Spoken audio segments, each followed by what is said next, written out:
Captain Marcus Webb had exactly 3 seconds to regret every decision that led him to wink at the 7-foot-tall, crimson-skinned warrior woman across the diplomatic table before she stood, slammed her palm down hard enough to crack the titanium surface, and declared in a voice that shook the entire space station, "You have invoked the right of claiming. Human by the laws of the Vel'Tharian Empire, you are now my battle-bound, my property, my mate, until death or combat separates us." And Marcus realized with dawning horror that what he'd thought was a friendly gesture of goodwill was, apparently, a marriage proposal in a culture that didn't believe in divorce, only duels to the death. The Vel'Tharian delegation erupted in approving roars, their war chants filling the conference room while the human diplomatic team sat frozen in shock. And Marcus locked eyes with Commander Zyra, the war goddess herself, watching her violet eyes blaze with something between triumph and challenge as a slow, predatory smile spread across her angular features,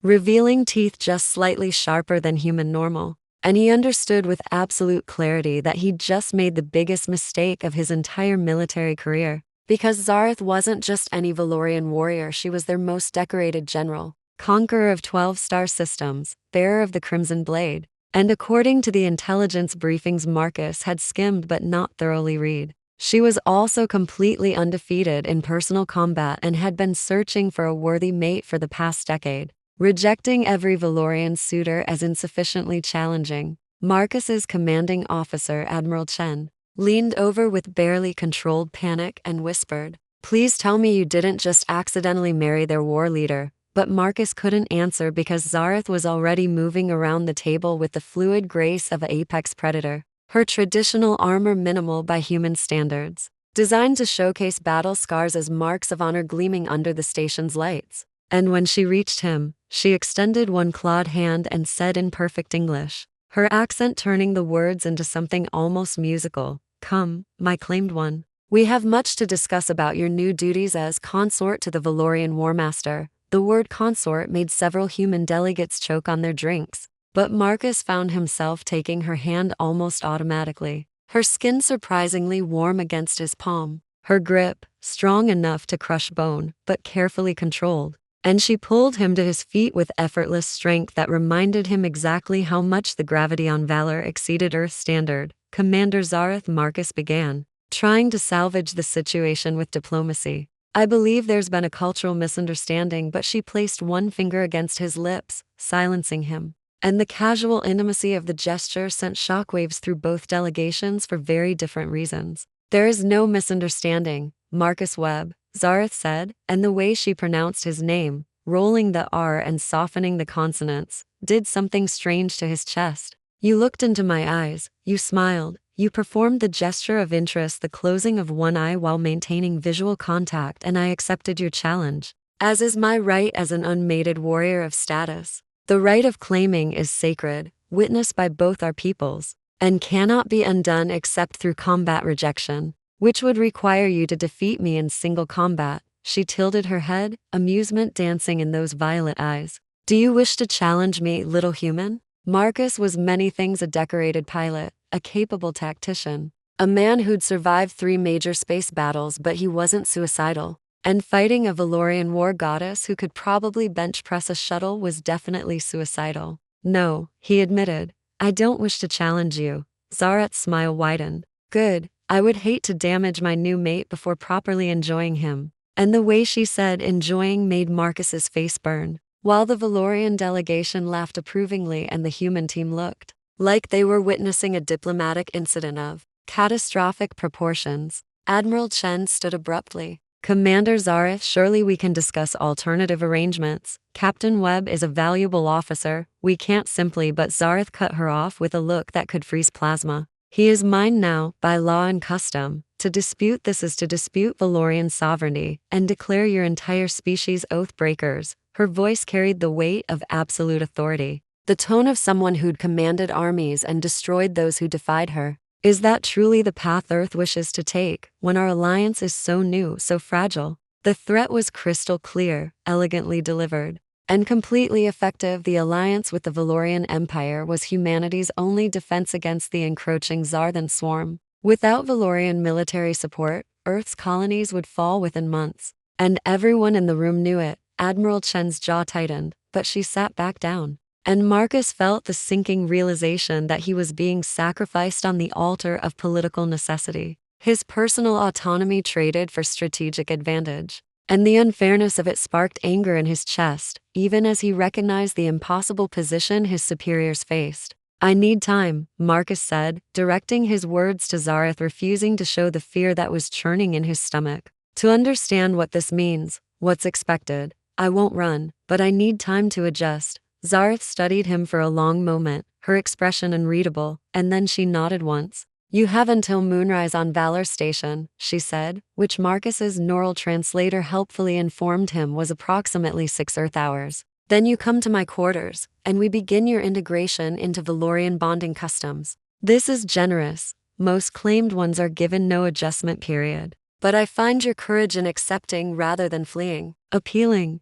She released his hand finally, and Marcus felt the absence of her touch like a physical thing, which was confusing and concerning. Do not disappoint me, Marcus Webb. I have waited long for a mate who sparks my interest. I would be most displeased if you proved less than worthy. With that pronouncement, Zyra turned and strode from the conference room, her honor guard falling in behind her, and the moment the door sealed, the human delegation erupted into panicked discussion, voices overlapping as they debated legal options, diplomatic solutions, possible escape routes. But Marcus tuned them out, his mind racing through the impossible situation he'd stumbled into. 6 hours later, Marcus stood outside Zyra's quarters on Valor Station, the residential section designated for high-ranking Valorian officers, his heart hammering against his ribs as he raised his hand to activate the door chime. And he'd spent the intervening time researching Valorian bonding customs with growing alarm,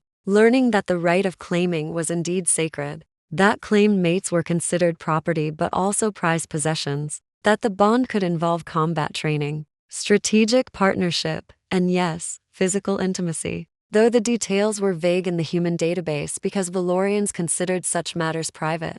The door opened before he could chime, and Zyra stood there, having removed her ceremonial armor in favor of simpler attire that was somehow more intimidating, close-fitted garments that showcased her warrior's physique. Every muscle defined, battle scars visible along her arms and the exposed portion of her abdomen, marks of honor in her culture, and her crimson hair, which had been bound in complex braids during the meeting, now fell loose around her shoulders like a mane of fire. You came, she said, and there was genuine surprise in her voice, as if she'd expected him to run, despite his promise. I gave my word, Marcus replied, stepping into her quarters, when she gestured for him to enter. And he found himself in a space that was surprisingly comfortable, large by human standards but probably modest for someone of Zyra's rank, decorated with weapons displayed as art, trophies from conquered worlds, and unexpectedly, a collection of what appeared to be handwritten journals stacked on a desk. Zyra sealed the door and turned to face him, her expression softer than he'd seen before, vulnerability flickering across features designed for intimidation. I must confess something, she said, moving to a seating area and gesturing for Marcus to join her. I knew your gesture was not intentional. Your kind does not know our customs. You meant nothing by the eye closing. And Marcus froze mid-step, his mind reeling. You knew? Zyra settled onto a seat designed for Valorian proportions, looking smaller somehow, less like a war goddess and more like a woman carrying heavy burdens. I have studied your species extensively. I know your facial expressions, your body language. I knew it was what you call a wink, a friendly gesture, nothing more. She met his eyes directly, and in them, Marcus saw something he hadn't expected: loneliness, deep and aching. But I invoked the right anyway, because in that moment, when you smiled at me like I was not a monster to fear, but a person to engage with, I wanted it to be true. I wanted someone to choose me, not for my strength or my status, but simply because they saw me and smiled. The raw honesty of it struck Marcus like a physical blow, and he slowly sat down across from her, seeing Commander Zyra in an entirely new light. You trapped me with protocol because you're lonely? He asked, not accusing, just trying to understand. Zyra's laugh was bitter. I trapped myself, human? You think I wanted this? To claim a mate who looks at me with fear? To know that you are here only because your species needs our military alliance? To have my bonding be a political transaction rather than a warrior's romance? She leaned forward, her violet eyes intense. I am the War Master of Valor. I have conquered systems. I have led armies. I have killed enemies too numerous to count. And I am so utterly alone that I manipulated a diplomatic incident just to have one person in the universe who is obligated to stay in my presence. Marcus felt his anger draining away, replaced by something more complex: empathy. Perhaps because he understood loneliness. Every soldier did. The isolation that came from being good at violence, from being the person others relied on for protection, but never fully trusted with intimacy. The right can be dissolved, Marcus said carefully. You said combat rejection, but there must be other ways: mutual consent, some kind of annulment. But Zyra shook her head. If I release you, I am declaring you unworthy. It shames my house. It suggests weakness in my judgment, and weakness in a Vel'Tharian leader means challenges, coups, blood in the halls, she said flatly. I am trapped as surely as you are, perhaps more so, because you are trapped by circumstance, but I am trapped by my own desperate choices. They sat in silence for a long moment, two people caught in a web of cultural expectations and political necessity. And then Marcus made a decision that was either brilliant or catastrophically stupid. He hadn't decided which yet. So we're both stuck, he said. But maybe we can make it less miserable. You want someone who sees you as a person. I want to not be treated like property. What if we actually try to make this work? Not as commander and captive, but as two people figuring out an impossible situation together. Zyra stared at him like he'd grown a second head. You would choose to stay, truly? Marcus shrugged, surprised by his own certainty. I'm here anyway. Might as well be here with purpose. And honestly, Commander, you're terrifying. And you manipulated me into an alien marriage. But you're also the first person in this entire political circus who's been actually honest about what they want. So, yeah, let's try. Teach me about Vel'Tharian customs. I'll teach you about human ones. We'll figure out what this bonding thing means on our own terms. And if it doesn't work, we'll find a way to end it that doesn't get either of us killed. Something shifted in Zyra's expression. A wall coming down, and she smiled, not the predatory grin from the conference room, but something genuine and almost shy. You are either very brave or very foolish. Marcus Webb. Probably both, Marcus admitted, but I've built a career on it. So let's see where this goes. What followed were the strangest weeks of Marcus's life as he navigated the complex reality of being bonded to a Vel'Tharian war goddess, which turned out to be nothing like he'd feared and everything he hadn't expected. Zyra was, beneath the armor and the titles, fiercely intelligent, surprisingly funny, and deeply scarred by a lifetime of violence. She taught Marcus the Vel'Tharian combat forms, not as a warrior training a subordinate, but as a partner, sharing something she loved. And Marcus discovered he enjoyed the physical challenge. The way Zyra moved like poetry written in violence. The careful control she maintained to avoid hurting him, even as she pushed him to improve. They spent evenings in her quarters, Marcus reading human literature aloud, while Zyra worked on tactical reports. And she'd stop him occasionally to ask about cultural context. Genuinely fascinated by Earth's messy history, its contradictions and compromises. So different from Vel'Tharian clarity of purpose through strength. Marcus learned that Zyra wrote poetry. Terrible, beautiful, violent poetry about loneliness and honor and the weight of command. And she learned that Marcus played guitar, a skill he'd maintained through years of military service. And sometimes he'd play while she wrote, creating a comfortable domestic intimacy that shocked them both with its ease. But the situation wasn't simple, because the Vel'Tharian Empire was matriarchal and hierarchical. And as Zyra's claimed mate, Marcus occupied a strange position, property in law but elevated by association. Expected to defer to her in public, but consulted in private. And the other Vel'Tharian officers watched their relationship with intense interest. Some approving of Zyra's choice of an exotic mate, others clearly skeptical that a human could be worthy of their war master. The human delegation, meanwhile, treated Marcus like a tragic sacrifice, pitying him for his forced bonding while simultaneously using his position to gain intelligence about Vel'Tharian military capabilities. And Admiral Chen made it clear that Marcus was expected to gather information, to be a spy in the war goddess's bed, and that disgusted him, because whatever else this relationship was, Zyra had been honest with him, and he wouldn't betray that honesty for political advantage. 2 months into the bonding, everything changed when Zyra's sister, Commander Kyara, arrived at the station. And Marcus had known Zareth had siblings, but not that her sister was her twin. Identical in appearance, but entirely different in demeanor, where Zareth carried loneliness like armor. Kiara radiated cold ambition, her violet eyes assessing Marcus like a weapon to be evaluated and potentially stolen. "So this is the human who captured my sister's interest," Kiara said during the formal introduction, circling Marcus like a predator circling prey. "I confess I don't see the appeal. He's small, weak, his lifespan is a fraction of ours. What could you possibly want with such a fragile creature, sister?" Zareth's hand moved to Marcus's shoulder, a possessive gesture that was both protective and claiming. "He is mine, Kiara, this is not a debate." Kiara's smile was sharp as broken glass. "Everything is a debate, dear sister, especially when the War Council questions your judgment. They say you've gone soft, that bonding. A human shows weakness.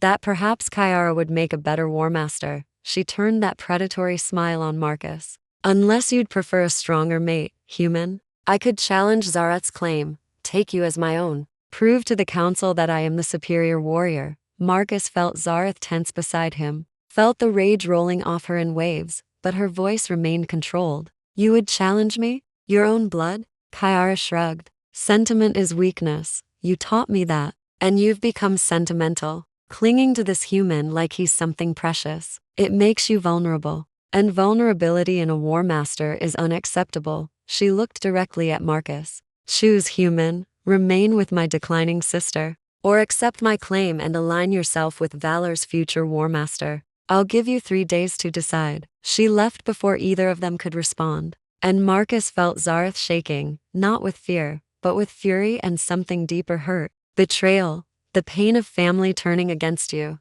"She won't actually challenge," Marcus said, trying to sound certain, but Zareth pulled away from him, pacing her quarters like a caged predator. "She will. She's been waiting for an excuse. She sees my bonding with you as proof that I'm weakening. And if she challenges and wins, she takes everything, my rank, my position, and yes, you become her property. That's how Valorian succession works. The victor claims all." Marcus's mind raced. "Then we don't let her win. You're undefeated. You can beat her." Zareth turned on him, her expression anguished. "She's my twin, Marcus. We trained together. We're equally matched. And she's right that I've softened, these months with you, learning to be something other than a weapon. It's made me weaker in the ways that matter for single combat." "No," Marcus said firmly, crossing to her and taking her hands, forcing her to meet his eyes. "It's made you stronger, because you're not just fighting for pride now. You're fighting for something real.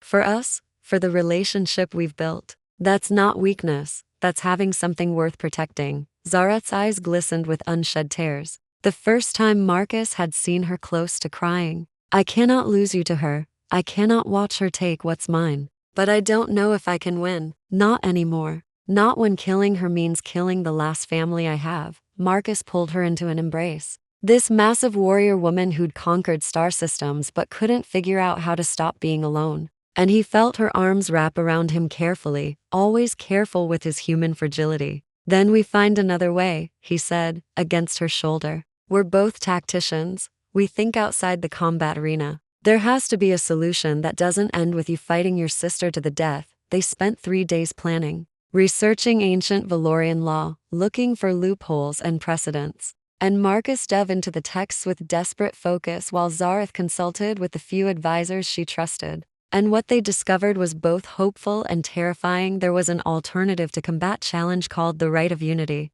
where instead of fighting each other, the challenger and the challenged faced a mutual enemy together. And whoever performed better earned the position. But it required both parties to agree, and required an enemy worthy of being the test. Something dangerous enough that victory proved capability. "Kiara won't agree," Zareth said when Marcus proposed it. "She wants a direct challenge, wants to humiliate me publicly." Marcus smiled grimly. "She wants to prove you're weak. But what if we make it about proving who's stronger in the way that actually matters? For a war master, strategic thinking, leadership, combat effectiveness against a real threat, not just sister against sister. We frame it as a demonstration for the council, a chance for both of you to show your capabilities." "She's ambitious. She won't refuse an opportunity to grandstand." Zareth considered this. "The Zarthan have a hive fortress on Kalmar 3. It's been a thorn in our expansion, heavily defended. We've lost 3 assault teams trying to crack it. If we proposed a joint assault, separate teams, whoever destroys more of the hive structure wins the position. She looked at Marcus with dawning hope. It's legitimate military action, serves the Empire regardless of outcome, and lets the Council see us both in actual command rather than ritual combat. They presented the proposal the next day. Marcus, standing beside Zyra as she faced the War Council and her sister, arguing that the Empire deserved to see their War Master chosen through actual warfare rather than ceremonial dueling. And Kiara, ambitious and confident, accepted the challenge immediately, believing her tactical ruthlessness would outperform Zyra's newly developed compassion. The assault on Kalmar 3 was planned for 1 week later. 2 teams of equal strength, Zyra leading one, Kiara leading the other, and victory determined by quantifiable metrics: enemy casualties, territory secured, objectives achieved, and Marcus, as Zyra's bonded mate, was permitted to join her team as an advisor, which meant he'd be in the combat zone, facing the Zarthan with their acid blood and hive mind coordination and absolute disregard for individual survival. "You don't have to come," Zyra said the night before deployment. Lying beside Marcus in the sleeping platform, they'd started sharing, not for physical intimacy, but for comfort, the warmth of another person in the dark. "You're not a warrior by Valorian standards. This is our fight." Marcus turned to face her, this alien woman who'd become impossibly important to him. "I'm your mate, right? You're battle-bound? That means I fight beside you. That's how this works, isn't it?" Zyra's hand found his in the darkness. "You've become very Valorian in your thinking, little human. Or you've become very human in yours," Marcus countered, and she laughed softly, the sound warm and genuine. "Perhaps we've both changed," she said quietly. "Perhaps that's what bonding truly means, not ownership, not property, but mutual transformation, becoming something neither of us was before." Marcus squeezed her hand. "I like what we're becoming." The assault launched at dawn. 2 dropships descending on the Zarthan Hive fortress from opposite vectors, and Marcus experienced his first real Valorian combat operation from the command position beside Zyra, watching her direct her warriors with precision and care, balancing aggression with caution, pushing for objectives but pulling back when casualties mounted, fighting like someone who valued her soldiers' lives rather than seeing them as expendable resources. Kiara's team, monitoring through shared tactical feeds, fought differently: brutal, efficient, ruthless, driving forward regardless of losses, racking up impressive enemy casualty counts, but bleeding her own forces heavily. And Marcus saw the fundamental difference between the sisters. Zyra led warriors who would follow her anywhere because she'd proven she valued them. Kiara commanded through fear and ambition, effective but ultimately hollow. The battle raged for 6 hours, both teams penetrating deep into the hive structure, destroying Zarthan breeding chambers and command nodes. And Marcus found himself in actual combat when a group of Zarthan broke through their defensive line. His training with Zyra paying off as he used Valorian close combat techniques to survive, and when Zyra saw him fighting, saw this human she'd claimed, holding his own against enemies that had killed experienced warriors, something fierce and proud blazed in her eyes. The turning point came when Kiara's team encountered the Hive Queen, the massive central intelligence of the Zarthan fortress. And rather than coordinating with Zyra for a combined assault, Kiara ordered her forces to attack immediately, seeking the glory of solo victory. But the queen was too well defended. Kiara's depleted forces couldn't break through, and suddenly her entire team was pinned down, taking heavy casualties, facing potential annihilation. Zyra watched the tactical display, saw her sister's desperate situation, and Marcus saw the war in her expression: ambition versus compassion, victory versus family. The old Zyra who would have let Kiara fail and claimed the War Master position by default, versus the new Zyra who'd learned that strength could include mercy. "We should help them," Marcus said quietly, not ordering, not demanding, just offering. The observation, and Zyra looked at him with such love that it made his chest ache. "It will cost us the victory. If we divert to rescue Kiara, we won't have resources to claim the kill on the Hive Queen. She'll win by default once she recovers." Marcus met her eyes. "But she'll be alive to win, and you'll know you chose compassion over ambition. Which one lets you sleep at night?" Zyra smiled, fierce and beautiful. "You've made me soft human." "No," Marcus corrected. I've reminded you that strength and kindness aren't opposites. Now let's go save your sister so she can spend the rest of her life knowing she owes you everything." Zareth redirected her forces immediately, executing a flanking maneuver that drew the Zarthan defenders away from Kyara's position, creating an escape corridor, and Marcus coordinated the tactical overlay, his human perspective offering angles that pure Valorian aggression missed. And together they extracted Kyara's team from certain death. And then, in a moment of perfect synchronization, both sisters led their combined forces against the Hive Queen in a coordinated assault that neither could have achieved alone. The queen fell, the hive collapsed, and when the dust settled, Kyara stood facing Zareth across the ruined chamber, her armor scorched, her pride shattered, and for a long moment, Marcus thought she might attack anyway, might let rage overcome gratitude. But then Kyara did something Marcus had never seen a Valorian do. She knelt, lowering her head in submission. "You won," Kyara said, her voice rough with emotion. "Not because you killed more enemies or claimed better objectives, but because you saved your warriors, saved me. When victory demanded you let me die. That is the strength of a true war master. I was wrong, sister. I am sorry." Zareth moved to her sister, pulled her to her feet, and embraced her with careful strength. "We are family, Kyara. I could not let you die. Not for any position, not for any glory. And I needed you to see that. Strength without compassion is just brutality. But compassion without strength is useless. We need both. The Empire needs both." Kyara pulled back, looked at Marcus with new understanding. "The human taught you this?" Zareth smiled. "We taught each other. That's what bonding means, mutual growth. He learned Valorian strength. I learned human compassion. And together we're better than either of us was alone." The War Council, reviewing the mission recordings, declared Zareth's leadership superior, her position as War Master secured, but more than that, they began implementing her hybrid approach, Valorian strength tempered with strategic compassion, human flexibility combined with warrior discipline. And Marcus found himself appointed as official human liaison. His relationship with Zareth transformed from political incident to diplomatic foundation. 6 months later, Marcus stood beside Zareth at a formal bonding ceremony,